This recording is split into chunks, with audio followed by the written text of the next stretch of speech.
सफाई करते समय मजदूरों की जान जाना कोई नई बात नहीं है। ये बात सुनने में थोड़ी कड़वी जरूर है, लेकिन बिल्कुल सच है।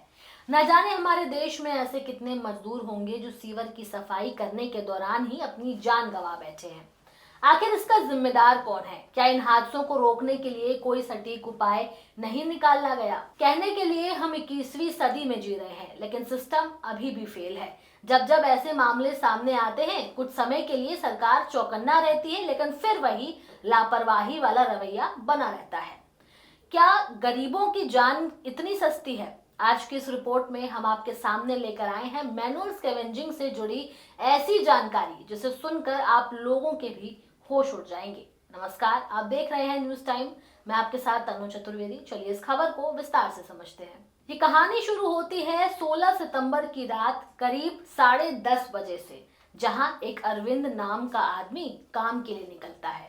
वो दिल्ली के अशोक विहार इलाके में सीवर का काम करता था, लेकिन जिस दिन वो काम पर गया उसी दिन सीवर में उसकी मौत हो गई। अगले दिन उसके परिवार वालों को इसकी जानकारी दी गई।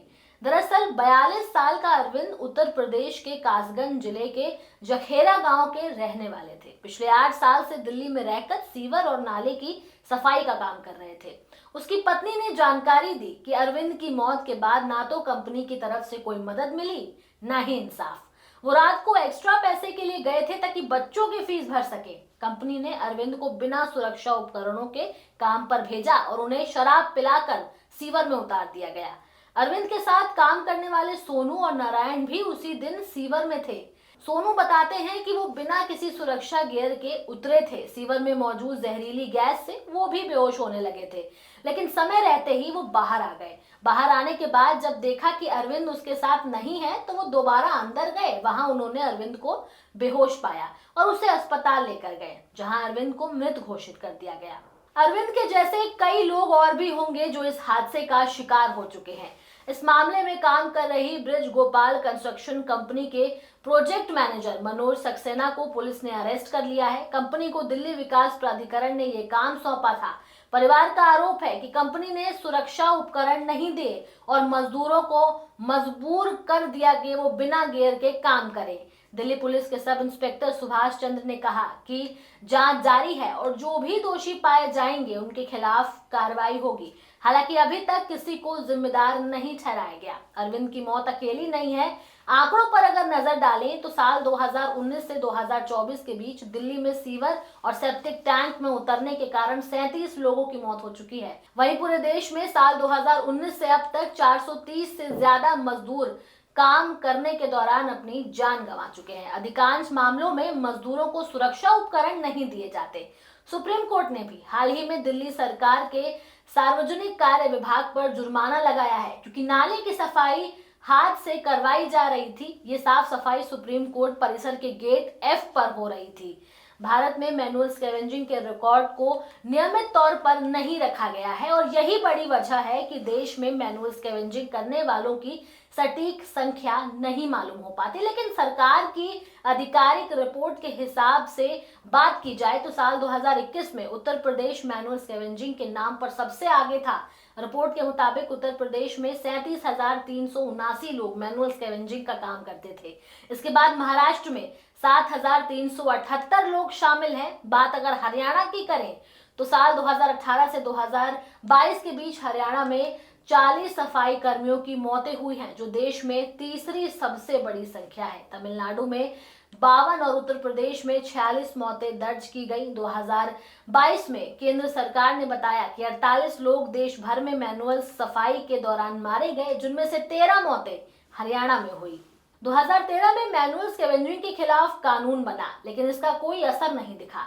2023 में केंद्र सरकार ने नमस्ते यानी कि national action for mechanised sanitisation ecosystem योजना शुरू की। इसका लक्ष्य मार्च 2026 तक पूरी सफाई मशीनों से करवाना है। वित्त मंत्री निर्मला सीतारमण ने बजट में 100 करोड़ रुपए की घोषणा की थी, लेकिन इस योजना का असर नजर नहीं आ रहा।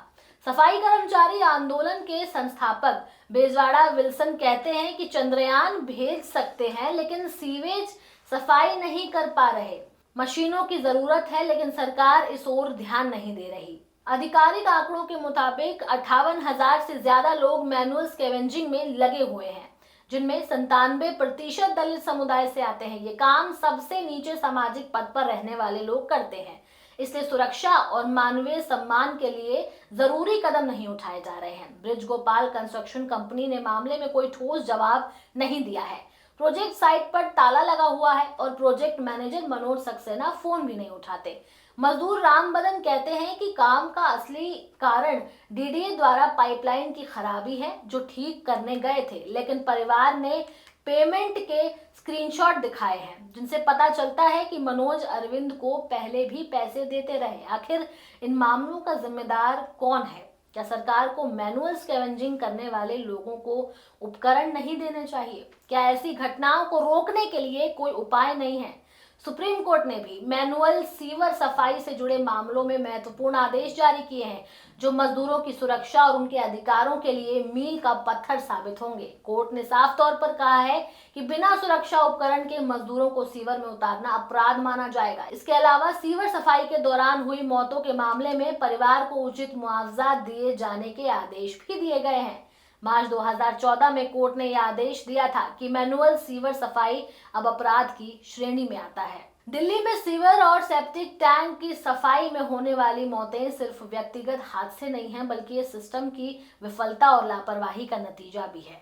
सुरक्षा उपकरणों की कमी, मैनुअल स्कैवेंजिंग का चलन, कानून का पालन न होना और जिम्मेदारों की सुस्त कार्रवाई इन मौतों के सीधे कारण हैं। सरकार की ओर से घोषित योजनाएं जहां कागजों पर ही सीमित हैं, वहीं मजदूरों की जान जा रही है, गरीब लोगों की आवाज दबाई जा रही है, उनकी मौत पर राजनीति और मुआवजे की होड़ लगाई जा रही है। ऐसे में सरकार को इस मुद्दे को गंभीर रूप से लेना चाहिए, वरना आने वाले समय में ये कई मजदूरों की जिंदगी खराब कर सकता है। बहरहाल इस खबर में इतना ही। ये खबर आप लोगों को कैसी लगी, आप हमें कमेंट सेक्शन में जरूर बताएं। साथ ही हमारे चैनल न्यूज टाइम को सब्सक्राइब करें, लाइक करें, शेयर करना ना भूलें। नमस्कार।